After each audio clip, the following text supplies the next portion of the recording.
ఎందుకంటే బాబుమోహన్ గారు మీరు కాంబినేషన్ అదిరిపోయింది అందరికీ. అదొక కాంబినేషన్ అండి. అది ఇండస్ట్రీలో ఎవరికి పెద్దగా రాదు. అది ఎలా రావు గోపాలరావు, రామలింగయ్య గారు అంటే వాళ్ళ వేషాలు పెక్యులర్గా ఉండేవి. అవును. మా ఇదేంటంటే ఒక స్టాండర్డ్ కామెడీ, స్టాండర్డ్ అంతే కాదు. ఆడిదంతా వీడు పడతాడు, ఆడిదంతా ఇస్తున్నా ప్రతి సినిమాలు తెలిసి కూడా నవ్వేవారు. తర్వాత బాబుమోహన్ మంచి టైమింగ్ ఉన్న ఆర్టిస్ట్. సినిమాలు చూస్తే వాడి తన్నులు చూస్తే అసలు నడులు పోతాయి అనుకుంటారు కూడా. అట్ట కాలు తగిలే అవ్వలేదు, అట్ట టచ్ అవడం అంటే పడిపోయాడు. మంచి టైమింగ్ ఉన్నాడు. ఎందుకంటే డాన్స్ అది వచ్చు అతనికి.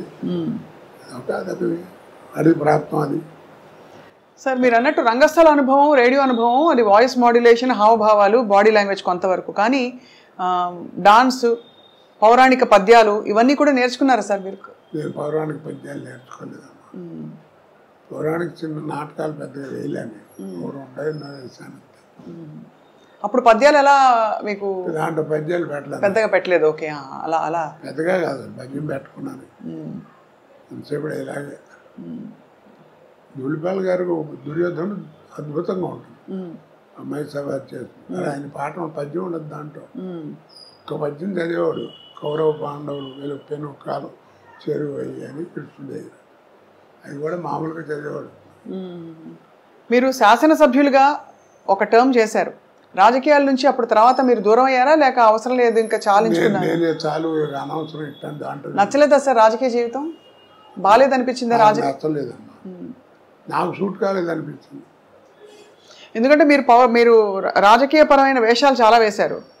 ఒక టైంలో మీకు కొంచెం గొడవలు కూడా అయ్యాయి ఆ మండలాధీశుడు సినిమా తర్వాత.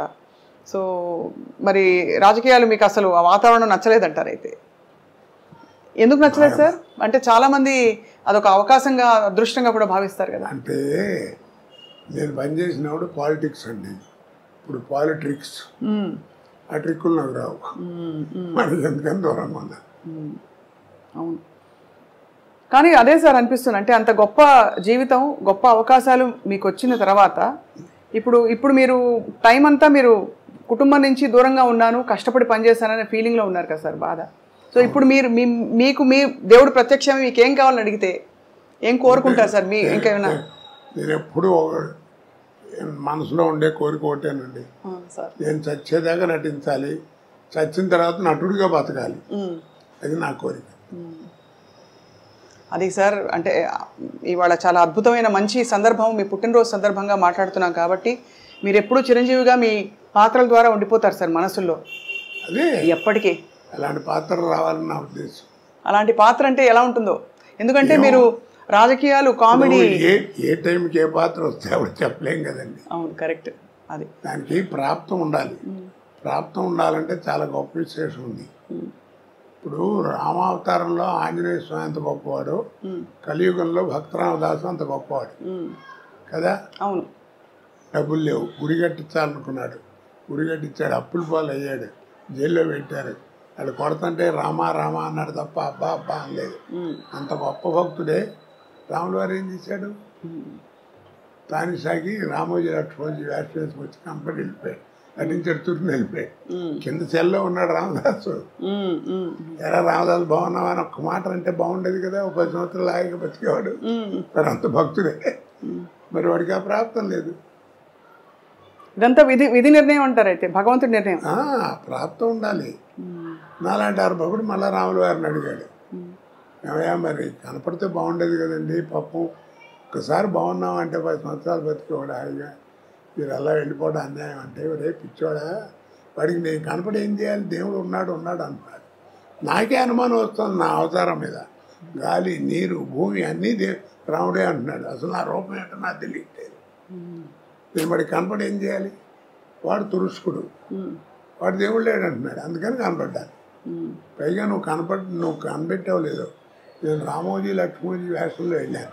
నేను రాముల వారు వెళ్తే చూడలేడు, చచ్చిపోతాను. అందుకని మారు వేషంలో వెళ్ళి వాడికి కనపడి వెళ్ళిపోయాడు, అప్పు తీసి వెళ్ళిపోయాడు. మరి వీడి సంగతి ఏం చేస్తారన్నాడు రామదాస్ అని. ఇప్పుడు రాముల వారు అన్నాడు, నేను భక్తుడికి కనపడను రా, ఐక్యం చేసుకుంటా అన్నాడు. అందుకే మీరు చిత్తూరు గారి సినిమాల దగ్గర నుంచి మొన్న రేపు వచ్చేటువంటిదో లేకపోతే మొన్న తీసిన అన్నమయ్య దాకా తీసుకుంటే మెయిన్ క్యారెక్టర్ పోవటం ఉండదు, అలా ఒలిగిపోతుంటారు. ఓ దీపం అలా వెళ్ళిపోయి దేవుళ్ళో వెళ్ళిపోరు. అంతే కదా సార్. హిందూ భావాలు చాలా ఉన్నాయి, అది అన్ని మతాల్లోనూ ఉంటుంది ఆ భావం, ఎందుకు ఉండదు?